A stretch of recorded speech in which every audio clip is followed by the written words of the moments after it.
Good morning, beautiful souls. Heather Santos with St. Heart Spiritual here. I've been promising that I'd put together a curriculum about tarot for the longest time. I've been reading tarot most of my life since I was 14 years old. And I really wanted to kind of define what tarot is and really demystify the divination aspect of tarot. Because divination is really just the practice of determining the significance or cause of events, sometimes even foretelling the future.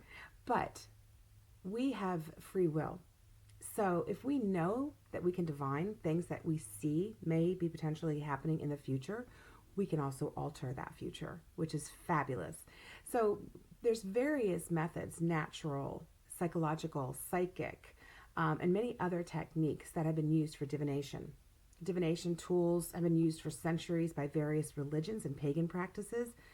There's horoscopes, astrology, crystal gazing. Those have been around since the beginning of time. Clergy, scientists, philosophers, and metaphysical students like myself have been trying to foresee avoidable futures as long as man has been staring at the skies in wonder. So if you think about back in the day, many civilizations throughout the world have been trying to crack the code in their search for answers.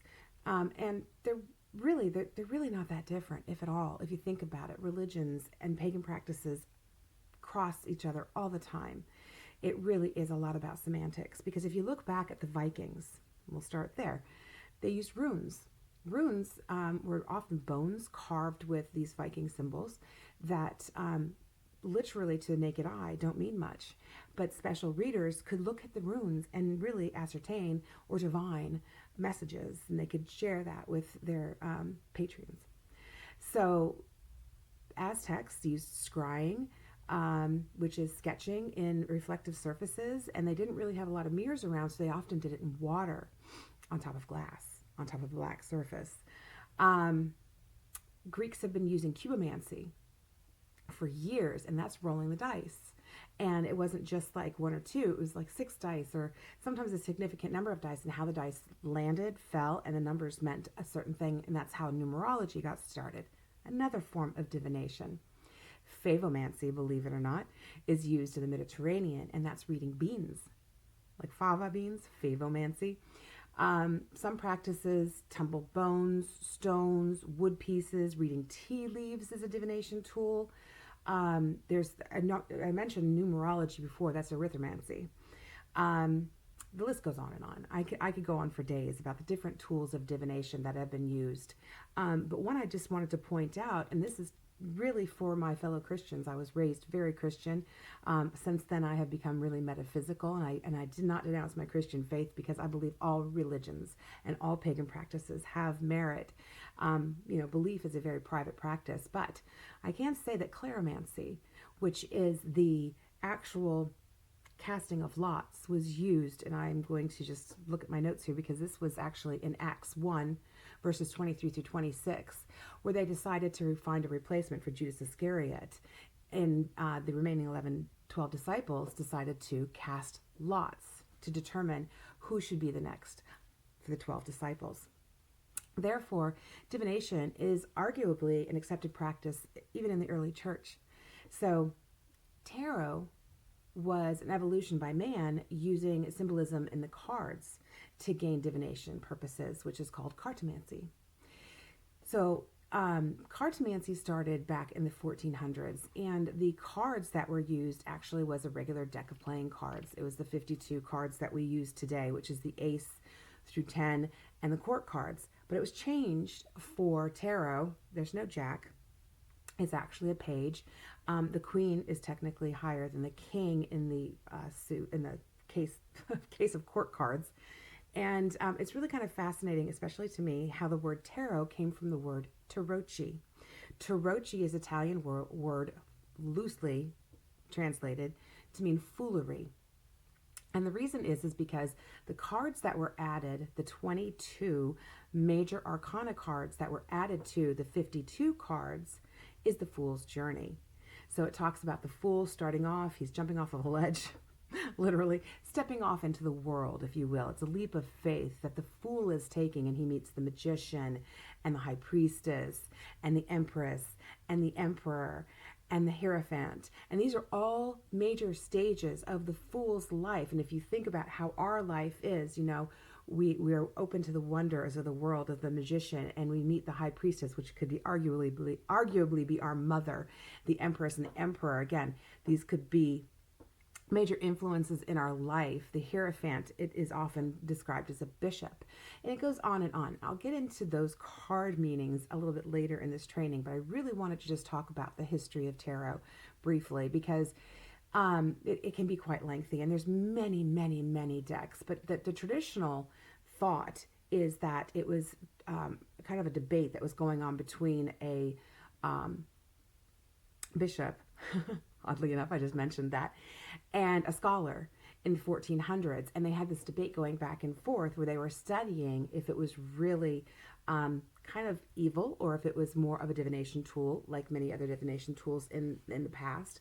So I could get really deep into that history, but I just wanted to kind of mention that the decks have really just elevated since then. Back in the 1400s up to about 1600s, decks were often hand painted for royalty. Even Napoleon and Empress Josephine had their own personal card readers to kind of determine. Josephine would use them kind of determine how her day to day was going to be, and she also had it amongst her court, and she would often let the ladies of her court have readings done. And Napoleon used a card reader to see how he was going to come out in battle. Little known fact there, but it's true. And again, there's many, many decks out there, and one of the fascinating things is that even the hand painted decks that were used by royalty can be seen in museums all over the world. The Visconti Tarot is in the Met in New York City, so go check it out. It's beautiful. So people have been called card readers, tarot readers, all different thing.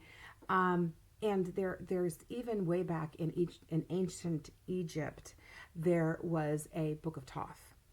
And there is a tarot deck. Aleister Crowley, dedicated his life to the occultism, and he actually created a deck that was called the Crowley-Thoth deck, which was believed to be based on the Book of Thoth, which was an ancient Egypt script, which also had some divination capabilities about it, and some fortune-telling aspects, and it had a lot to do with just the different type of things that were going on at that time and what they were trying to divine about their future. There's also parts of the tarot according to Dr. Waite, who created the Rider-Waite deck that I use most frequently. Dr. Waite started a whole club where they basically studied with a group. I believe they were called the Red, I'm going to get this wrong, the Red Dawn? I think that's right. And apologize if that's not correct. I'm sorry, it was the Golden Dawn. Golden Dawn. So the Golden Dawn was created by Dr. Waite and a few of his constituents, and they got together, and he met with a woman who later, her name was Smith. Her name was Pamela Coleman Smith. She was a fabulous artist at that time who was a member of the Golden Dawn, and they got together, and they're the ones who actually created the decks that I use today. So this was her artwork, okay? And they used that artwork to create the Rider-Waite deck that is used today, sometimes called a Rider-Waite Smith deck, which is used today. So that's just a little bit about cartomancy, about tarot, about where it started from, divination. It really is not something to be afraid of. It really is a fascinating way to kind of really learn about divination. So if you're interested, stay tuned and watch my other videos as I delve into the deck and their meanings and how to do readings. We'll get into that next. Thanks so much for tuning in. If you have any questions, or if you would like to book a reading with me, go to saintheartspiritual.com. And I hope to see you guys again in the next video. Thanks. Bye-bye.